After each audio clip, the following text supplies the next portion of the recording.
श्री दुधेश्वरनाथ मठ महादेव मंदिर में 4 दिवसीय श्री दुधेश्वर गणपति लड्डू महोत्सव का हुआ शुभारंभ। श्री महंत नारायण गिरी महाराज ने अभिजीत मुहूर्त में गणपति बप्पा को विधि विधान के साथ कराया विराजमान।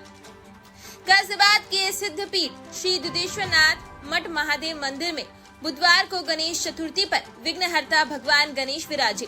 मंदिर में पीठाधीश्वर श्री पंच दशनाम जूना अखाड़ा के अंतर्राष्ट्रीय प्रवक्ता व दिल्ली संत महामंडल के अध्यक्ष श्री महंत नारायण गिरी महाराज ने विधि विधान के साथ अभिजीत मुहूर्त में गणेश प्रतिमा की स्थापना कराई। इसी के साथ महाराज श्री के पावन सानिध्य व अध्यक्षता में 4 दिवसीय श्री दुधेश्वर गणपति लड्डू महोत्सव शुरू हो गया। पहले दिन कई शहरों से श्रद्धालु भगवान गणेश की पूजा अर्चना करने के लिए मंदिर पहुंचे और उन्होंने महाराज श्री से भेंट कर उनका आशीर्वाद भी लिया। और लेटेस्ट अपडेट के लिए सब्सक्राइब करें वेलकम इंडिया न्यूज चैनल।